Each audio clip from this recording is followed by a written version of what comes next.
A continuación, la seguridad social y tus derechos.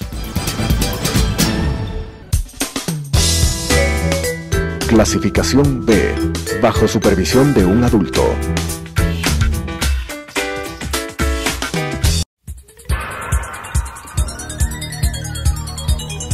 Las opiniones vertidas en este espacio por la producción y dirección del programa son de exclusiva responsabilidad de sus autores y de quienes intervienen en ellos.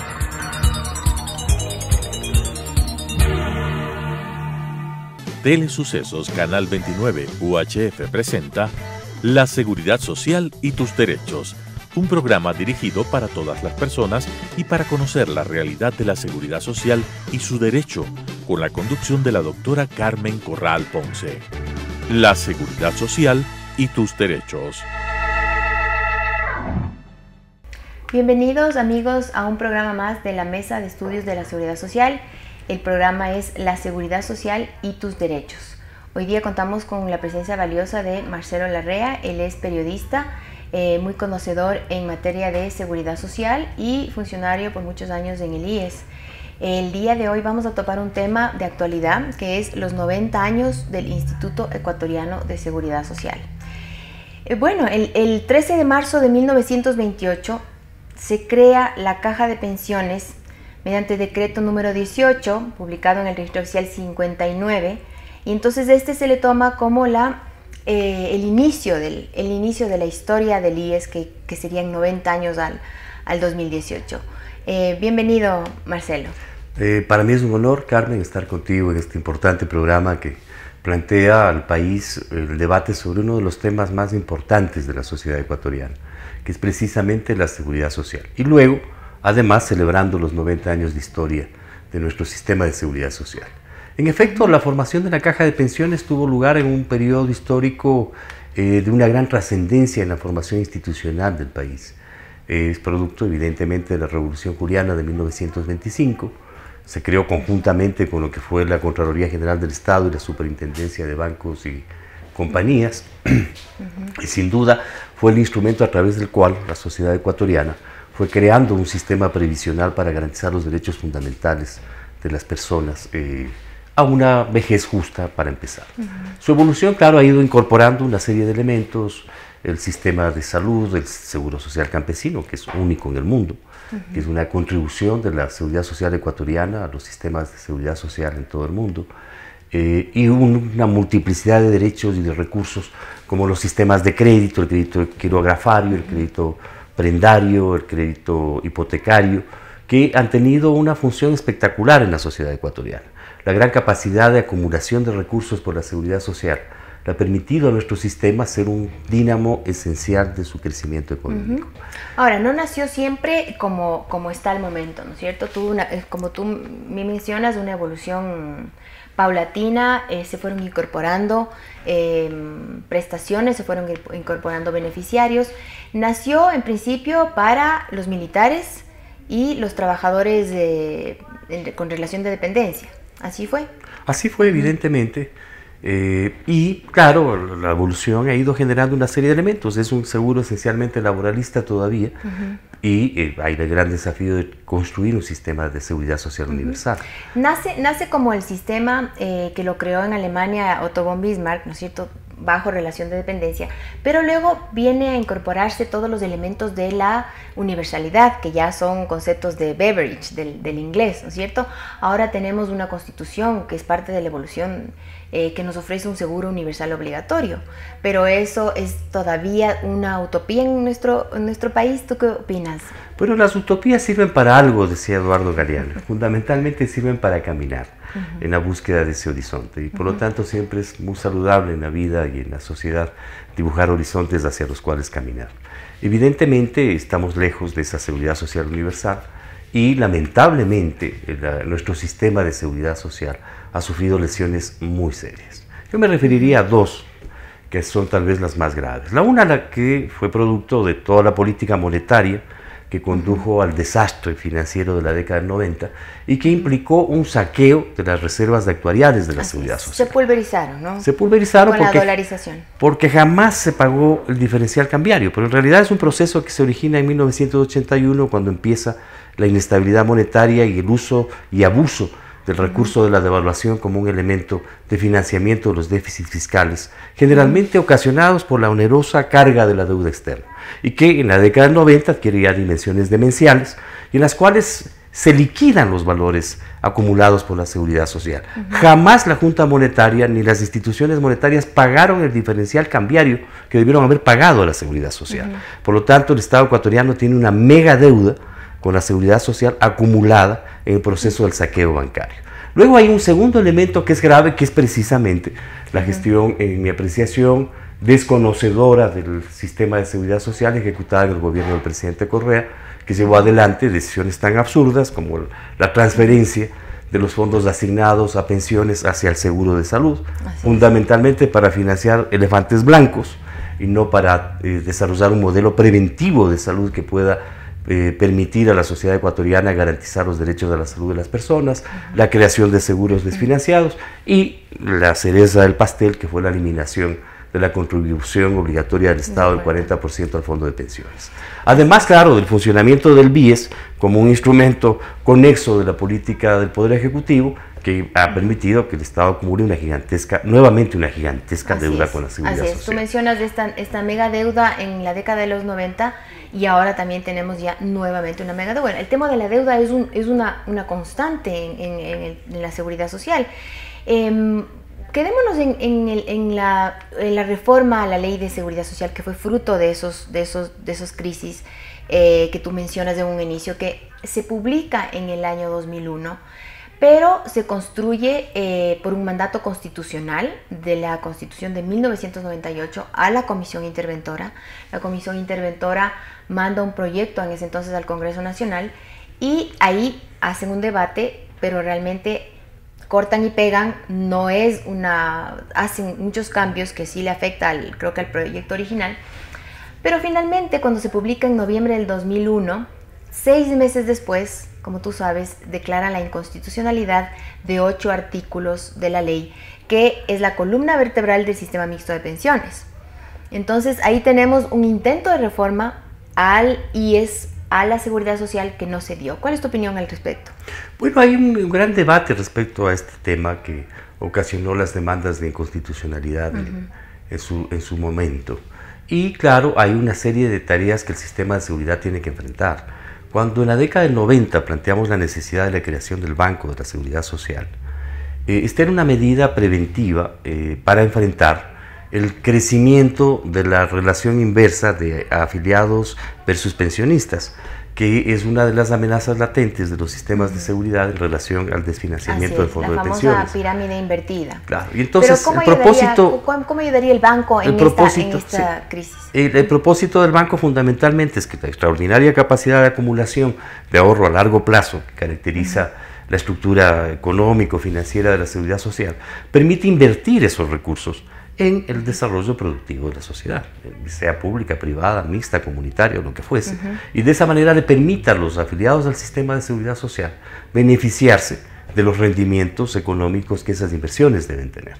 Pero lo que hemos tenido es un banco que no rinde cuentas a nadie, es un banco que está separado de la estructura de la seguridad social, que no rinde cuentas al sistema en su conjunto y que se ha transformado en una especie de caja chica de las necesidades episódicas de los gobiernos de turno, lo cual reedita las peores formas de la administración de los recursos previsionales que caracterizaron a los gobiernos precedentes, a los de la partidocracia, a los que vieron antes. Efectivamente fue un tema de un anhelo de los trabajadores tener el banco del IES, ¿no es cierto? Le llamaban el banco del afiliado. ¿Tú crees que ya en el 2008 la Constitución salió con el mandato de la institución financiera de propiedad del IES que se concretó en el banco del IES? ¿Tú crees entonces que no se ha cumplido ese anhelo, no ha cumplido las funciones para las que fue creado el BIES? Esa es parte de la evolución, ¿no? Tenemos toda esta evolución de la que estamos hablando y el banco, la creación del banco es parte de ello. Sí, naturalmente. Lamentablemente no, ahí es necesaria una reforma a fondo. Es necesario transparentar el uso de los recursos del BIES, dónde están, en qué se han invertido, qué rendimientos tienen, y además generar líneas de crédito que permitan consolidar el sistema de seguridad social. Por ejemplo, para todos es desconocido que el Seguro Social Campesino recibe un subsidio del Sistema General de Seguridad Social, pero ese subsidio puede ser superado en el tiempo progresivamente. Si el BIES genera una línea de crédito a la producción de los campesinos afiliados a la Seguridad Social, haría una enorme contribución al mejoramiento de su capacidad productiva y naturalmente también al mejoramiento de su capacidad contributiva real al sistema.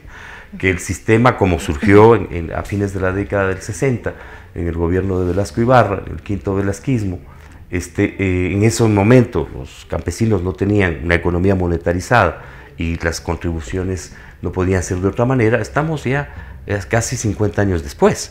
Y en consecuencia pudimos haber creado mecanismos que fortalezcan la capacidad productiva, monetaricen la gestión de los campesinos y podamos generar una línea de financiamiento que mejore inclusive las prestaciones a los campesinos. Profundicemos entonces un poquito el tema del Seguro Social Campesino, un tema absolutamente importante, solidario, humano para todo este grupo de personas que prestan una contribución tan grande a la economía del país.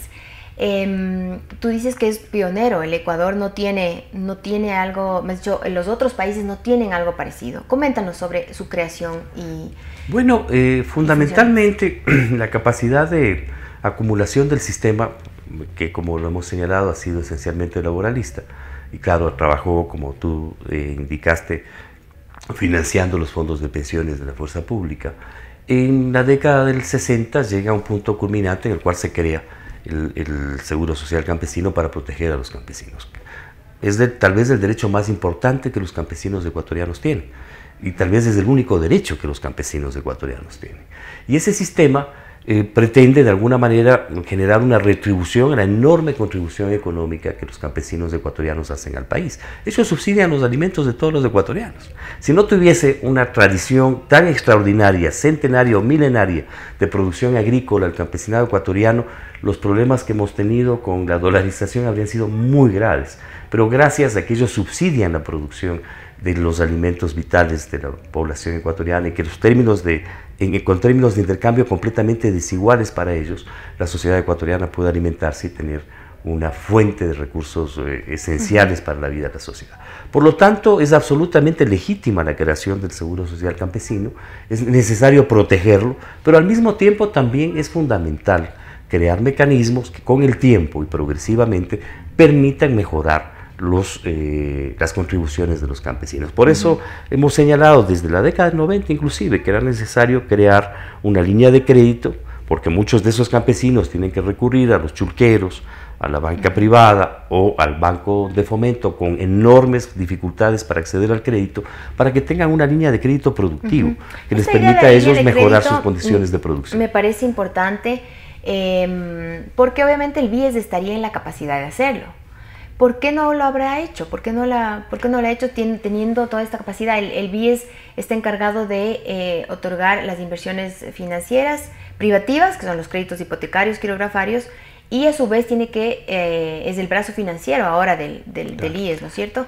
¿Por qué no ha realizado esta idea tan importante como es una línea de crédito para los campesinos que son tan importantes en nuestro país? Esa es una reforma que el sistema debería emprender cuanto antes. Y además, sobre la base de la lección de lo que han sido los sistemas de crédito hipotecario, prendario y quirografario, que han sido fuentes de ingresos importantes para el sistema de seguridad social. Hay un sistema de múltiples garantías y seguros que mitigan los riesgos, disminuyen los riesgos y eliminan los riesgos. El crédito hipotecario sufrió, claro, el desbalance de la devaluación monetaria, que nunca se compensó y que debió haber sido oportunamente compensada. Hubo personas que compraron casas que costaban, por decir ahora, $200,000 y terminaron pagando $2-3 de cotización para el pago de sus casas, lo cual carece de sentido. Así es. Y eso evidentemente incidió en el desfinanciamiento del sistema. Pero una administración seria tiene que equilibrar estos elementos. La sociedad ecuatoriana y sobre todo la gestión gubernamental ha sido muy injusta con la seguridad social a lo largo del tiempo, inclusive en relación al 40% del fondo de pensiones. Esa fue una obligación que nació en la década del 40 cuando se realizaron los estudios actuariales y la deuda del Estado era tan grande porque el sistema había subsidiado el pago de pensiones fundamentalmente a las Fuerzas Armadas y a la policía sin que hayan contribuido antes, que la única forma de lograr los equilibrios actuariales fue hacer una contribución de ese tipo. Y la eliminación de esa contribución tiene efectos gravísimos porque dinamita los equilibrios actuariales del sistema y amenaza la estabilidad del sistema a largo plazo. Otro gran desafío que el actual periodo del presidente Moreno tiene y la sociedad ecuatoriana tiene es efectivamente restituir esa contribución obligatoria. Pero hay medidas como las que acabamos de hablar que pueden ser muy generosas, no solamente en los ingresos para el sistema de seguridad social, mejorar los ingresos del Banco del IES y al mismo tiempo mejorar las condiciones de vida de los campesinos ecuatorianos. Para cerrar un poco el tema del Seguro Social Campesino, el presidente Moreno ha ofrecido, está ya en la Asamblea Nacional, un proyecto de ley que incrementa la jubilación de los jefes de familia de 60 a 100 dólares. Este seguro es eminentemente solidario porque aquellos jefes de familia aportan apenas 2 dólares para el financiamiento. El resto viene de financiamiento solidario de los afiliados activos y contribuciones del Estado. Entonces, el propósito obviamente que es muy bueno, es muy loable. Yo sí tengo la preocupación de saber si es que esto está realmente financiado. Tengo la preocupación de que podría ocurrir lo que ya ocurrió en el seguro de salud cuando incrementaron la cobertura de los hijos de los afiliados de 6 a 18 años sin financiamiento y que ha sido una de las causas para la quiebra del sistema de salud.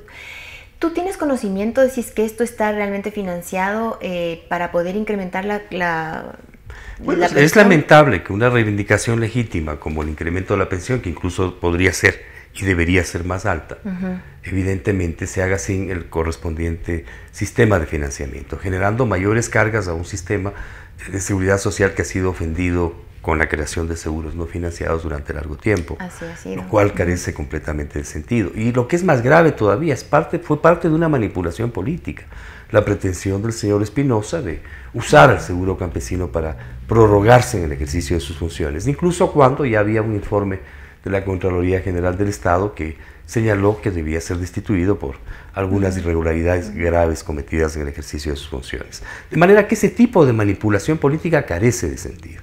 Habría que plantearles a las organizaciones de los afiliados a la seguridad, al seguro campesino y al mismo sistema la necesidad de generar los mecanismos que permitan mejorar la capacidad contributiva de los campesinos, como decía, progresivamente, de manera que en el tiempo ellos puedan tener pensiones acordes a sus necesidades.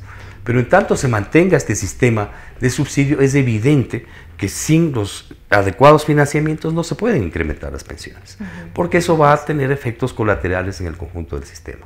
Lo que ha ocurrido durante el periodo precedente es que no se ha observado la naturaleza de los dos sistemas de seguridad social que coexisten con el nuestro, o de los dos sistemas de administración de recursos, el tema del seguro de reparto y el tema del seguro de acumulación. Tanto que el expresidente Correa hablaba de que había un superávit en el IES, pero no hay ningún superávit, son las reservas actuariales acumuladas para pagar obligaciones en el tiempo, y por lo tanto meter la mano en esos fondos es un acto de una irresponsabilidad sin límites que tiene consecuencias fatales. Correcto. Justamente parte de la historia de estos 90 años ha sido los últimos 10 años de la década del correísmo, en donde se tomaron medidas totalmente antitécnicas que tú ya les has mencionado, el tema de la eliminación del 40%, y que una de las tareas es ver si es que se retorna y se devuelve ese 40%, pero ahora se van a hacer estudios actuariales. Tenemos ya el ofrecimiento del doctor Rodas de que se van a hacer nuevos estudios actuariales, y entonces estos estudios actuariales podrían determinar que no sea 40 sino sea más, o también podrían determinar que sea menos. Lo dudo mucho porque realmente la crisis del fondo de pensiones es grave, pero también hay que pensar en una realidad, que es que el Estado no tiene recursos. De hecho, por eso no le paga nuevamente la deuda en salud.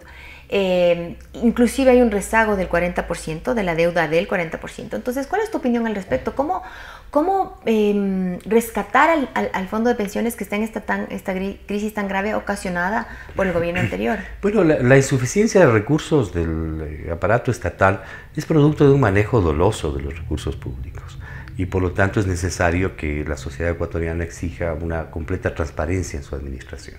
De otra manera, no se justifica cómo un país que ha recibido 400.000 millones de dólares, la famosa década ganada, no tenga recursos para atender una de sus principales obligaciones, que es garantizar el derecho de las personas a un sistema previsional. Pero evidentemente hay otros instrumentos importantes que desarrollar para enfrentar los desequilibrios del sistema. Un sistema como el nuestro, que es el principal sistema de acumulación de la economía ecuatoriana, si es capaz de invertir esos recursos con márgenes de riesgo mínimos en los grandes proyectos productivos de la economía del país, para eso se creó o se propuso la necesidad de crear el BIES, puede hacerle socio a la seguridad social de toda la evolución económica del país y evidentemente mejorar sus equilibrios económicos, incluso mejorar sus pensiones. Hay otros temas que también tienen que ser tratados. Por ejemplo, el quintil que más contribuciones hace o hacía al sistema de seguridad social era el quintil de mayores ingresos económicos. Cuantitativamente minoritario, pero cualitativamente respecto a sus contribuciones, sus contribuciones eran muy altas en relación a los otros quintiles. Con medidas como el poner el techo a las pensiones, generaron la base para la ilusión y la evasión de los aportes de estos sectores y eliminaron la solidaridad, que es elemento sustantivo de la seguridad social, de los sectores más ricos con los más pobres. Lo que cotizaba una persona que tenía los mayores ingresos en el país era equivalente a lo que cotizaban miles de personas de menores ingresos. Y la administración de esos recursos y la acumulación de esos recursos justifican en tiempo ampliamente que a esa persona que hace una contribución alta se le garantice una pensión alta. Por lo tanto, hay que hacer ajustes de este tipo que le permitan al sistema recuperar su vigor financiero. Así es, hay retos muy importantes que tienen que seguirse estudiando porque realmente hay que tomar decisiones importantes, urgentes y a mediano plazo. Ahora, en los pocos minutos que nos quedan, Marcelo, hablemos ya del IES, de la estructura. Tú fuiste director de Recursos Humanos, coméntanos un poquito cómo fue en aquellas épocas. Ahora tengo entendido que hay más de 30.000 funcionarios, o sea, ya hablamos de la estructura misma de la institución. ¿Cómo crees tú que debe cambiarse, que de la época que tú estuviste acá, cómo ha evolucionado? Coméntanos un poquito, por favor. Bueno, es lamentable que en lugar de evolucionado, haya involucionado. Más aún cuando los recursos tecnológicos con los que ahora puede operar la seguridad social, me refiero a los que tienen que ver con informática, disminuyen la carga laboral. Cuando yo asumí la dirección de recursos humanos del IES, el IES tenía una plantilla de 20.000 trabajadores. Cuando salí tenía 12.000 trabajadores. Habíamos eliminado 8.000 puestos de empleo, no para destruir el empleo, sino porque el sistema no necesitaba más personas y no tuvimos un solo conflicto laboral, porque las decisiones de la eliminación de partidas correspondieron obviamente a las necesidades reales. Hicimos programas de compra de renuncias y los términos de elegibilidad eran muy rigurosos, de manera que alguien que representaba un capital en el talento humano de la institución jamás le podíamos comprar una renuncia, salvo cuando ya la edad así lo determine, si es que fuese el caso.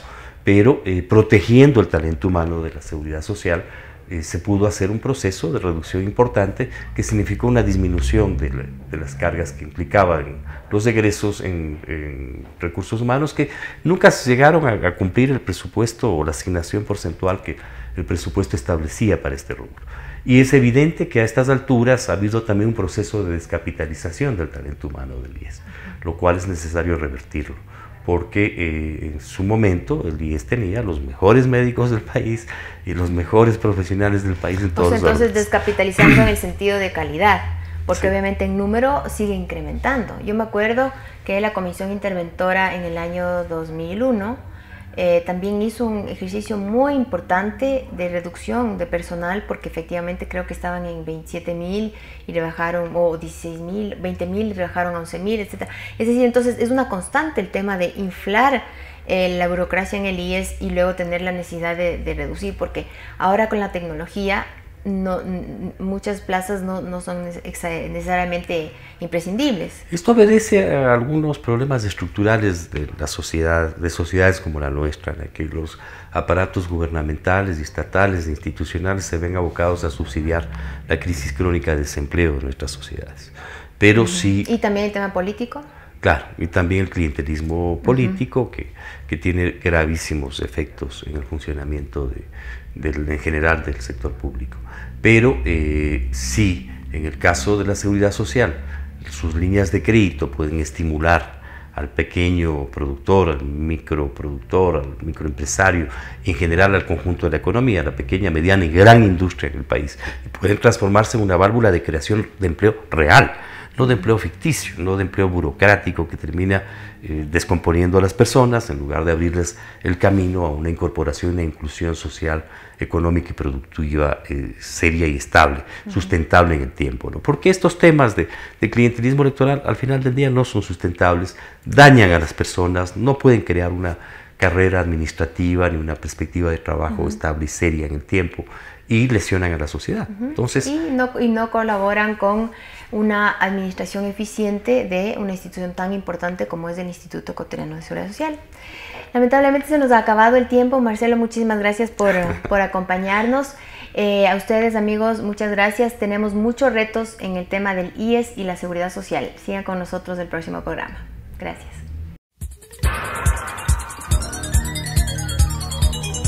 Las opiniones vertidas en este espacio por la producción y dirección del programa son de exclusiva responsabilidad de sus autores y de quienes intervienen en ellos.